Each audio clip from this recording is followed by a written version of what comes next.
Welcome to FailCraft, the podcast where we dive into the messy, real side of success and explore how setbacks become the stepping stones to growth and clarity.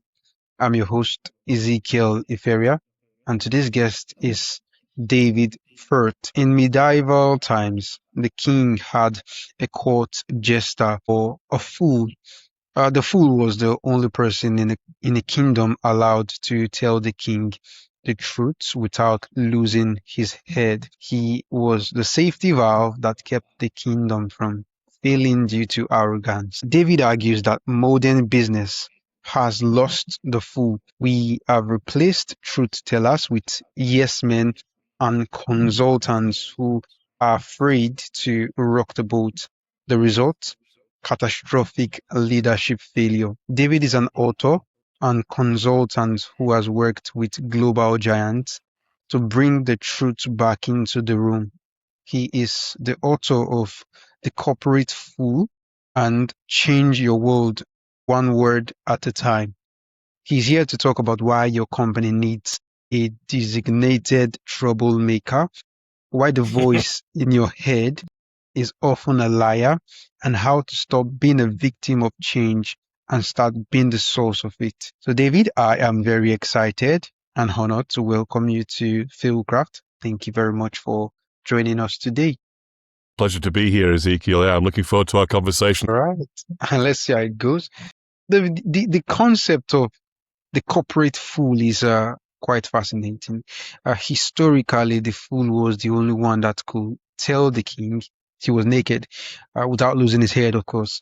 So in your Yes. work with massive global brands, have you found that one of the causes of corporate failures is simply the lack of a fool, the lack of someone, safe enough to say, boss, this idea is very terrible and we shouldn't go with it, and, challenge the narrative like that? Yeah, yes. Certainly I would, the idea of the fool is like the most extreme example of what I'm talking to and is a metaphor for what I'm talking about here. But I would certainly say that one of the biggest challenges all organizations face is getting the unsaid said. Now, if we then put that into the metaphor of the fool, then of course that's a fool saying to the king and saying, "Hey, king, this is a terrible idea. Just thought you might want to know before you do it. I think it's a terrible idea." And providing the king had a lot of trust earned over years, then the king might reconsider. But I think all organizations face the challenge of getting the unsaid said. And one of the ways, Ezekiel, I found that early in my career was that I would go into an organization and I would set up one-to-one conversations with people and I would ask them what they thought the real problems were around here.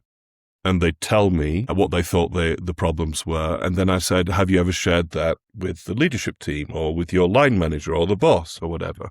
And almost always they'd say no. And so they were keeping back something which could be of great value to the line manager, the boss, or the leadership team. It could be an insight, But I think and this comes to the idea of the voices in our heads, there's a voice in our heads that says, "Hey, better keep quiet because that's safer." What we don't know is whether actually keeping quiet is the most risky or dangerous thing for the good of the whole. All right. So you often say that communication isn't a skill we do, but an ocean that we swim in. So if the water is toxic, the fish, they die. How does a leader clean the water in an organization to make it possible for people to communicate freely? So in a nutshell, is it possible to fix a toxic culture by just changing the language people use? Not just the language, although the language helps. What they need to change, I think, is the culture, is the context for a conversation, a true and honest conversation to be had. I think that's what it's really about. So what does that look like? If I'm a new consultant, because I work as a consultant, I go into organizations and I offer my insights and advice and based on my experience. if I'm new to the client, they don't trust me as much as some of my clients who've employed me for 10 years. So they don't have a context around me. They don't have a story of David Firth, that whatever David Firth says, he's saying it for our benefit, for our growth, for our insight, for our ongoing development.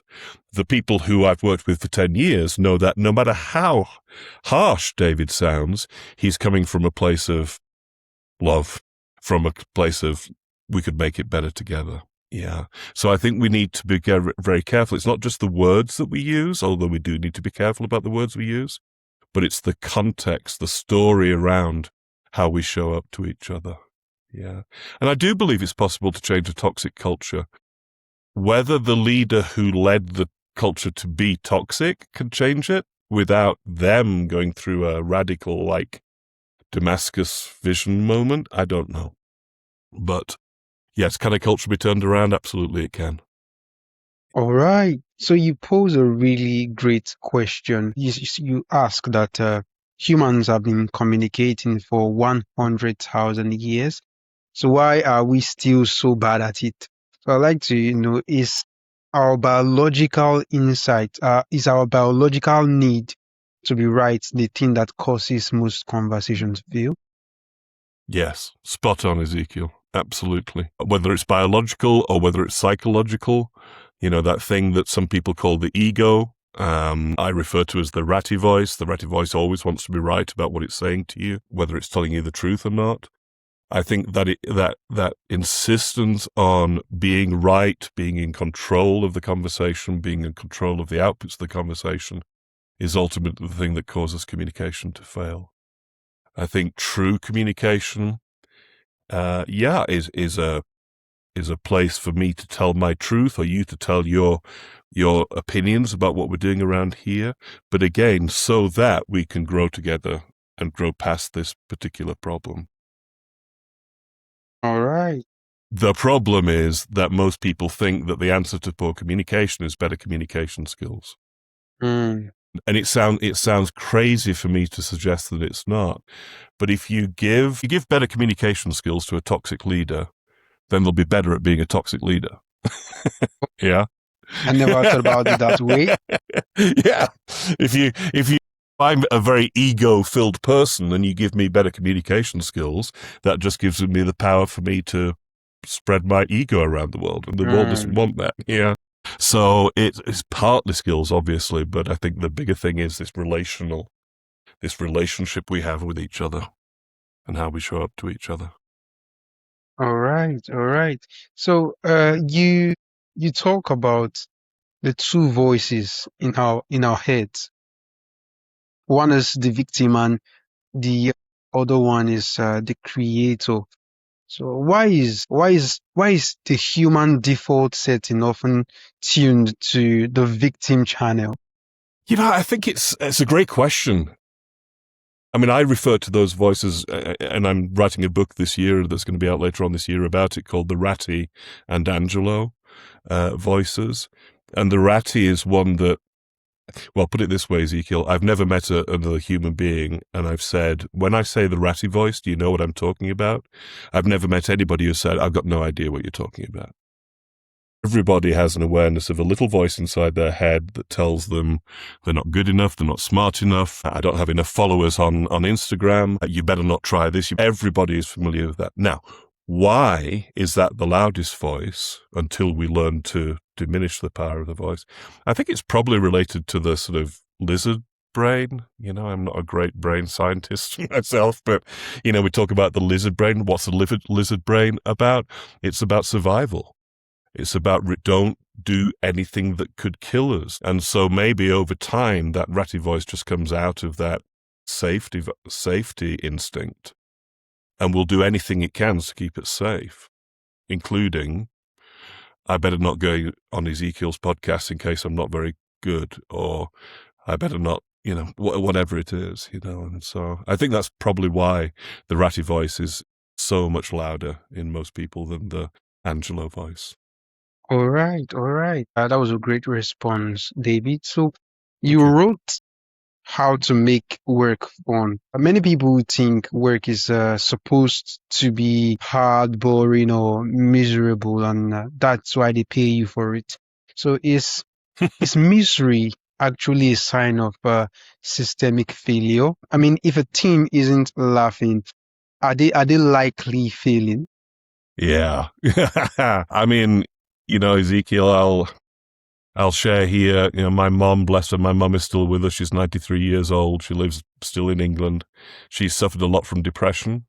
And one of the side effects of depression is she doesn't laugh a lot. She laughs sometimes, but not a lot.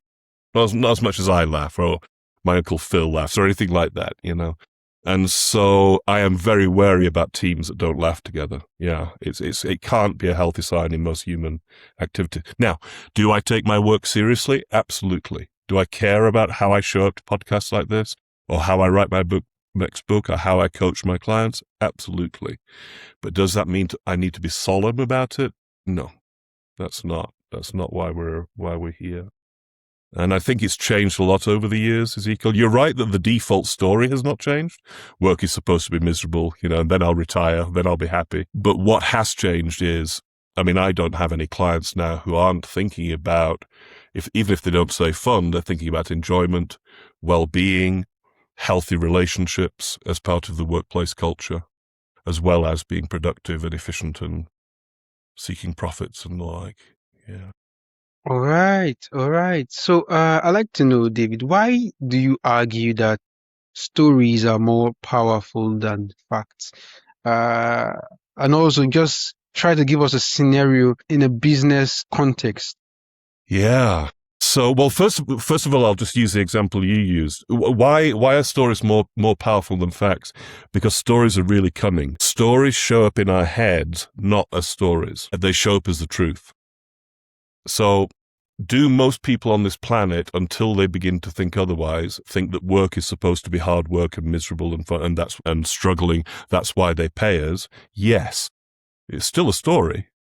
It's still a story, even though 1,000, 1 million people on the planet, 1 billion people on the planet, 7 billion people on the planet believe the same story. It's still a story. It's not true. And inside every person's head, it feels like the truth. Very few people go, I wonder if I have a story about work. I wonder if I inherited my story about work because my dad never seemed to enjoy his work. Maybe I could come up with a different story about work. Yeah. And so the reason stories are so much more powerful than facts is that they disguise themselves as facts, and then they change our behavior. So the person who believes the story that work is supposed to be difficult and hard, and later in 50 years' time I'll retire and then I'll be happy, will probably experience hard work and difficulty and challenge all the time. Yeah, so that's what happens. The great example, I'm talking to you, I think it might be changing now, but I'm just choosing a corporate business example because it's right in front of my face here. I use Mac products. I use Apple Mac products. Apple iPhone. Okay. All my business life, I've used Mac. I'm a Mac geek. Yeah. Why? Because for most of the time, the story of Apple was we are different from Microsoft. And I wanted to be part of that story. And that's meant that over the years, I've invested thousands and thousands and thousands of dollars to Apple because I bought everything they brought out. Wow.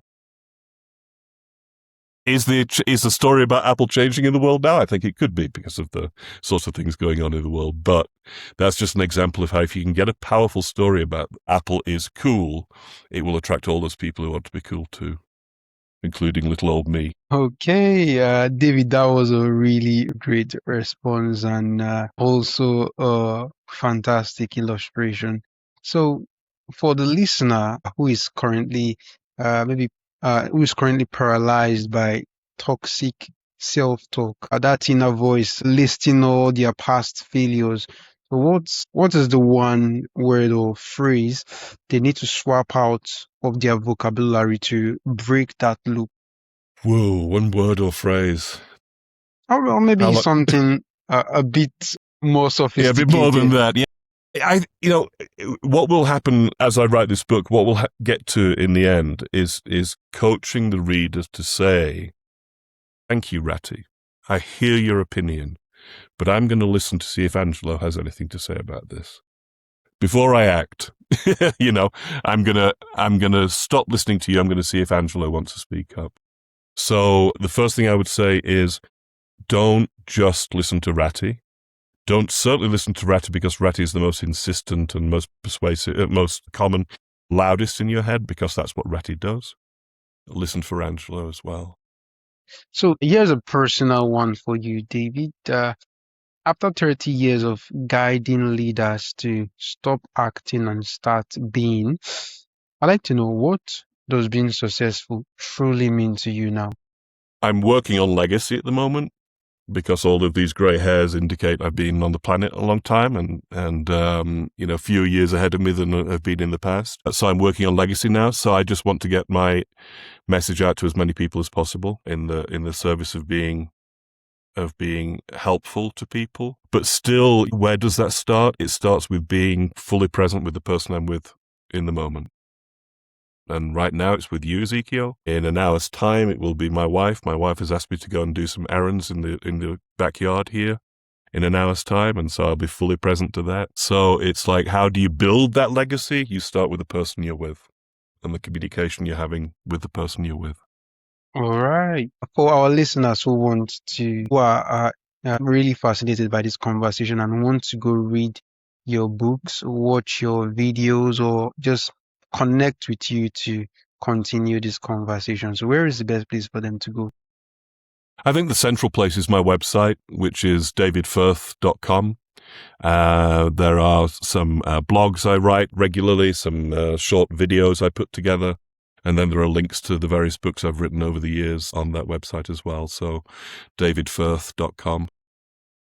David, it's been a truly great time having a conversation with you, and I am very excited and, of course, truly honored to have you join us on the show today. Thank you very much for taking the time. Thanks, Ezekiel, and great questions. Thank you very much indeed.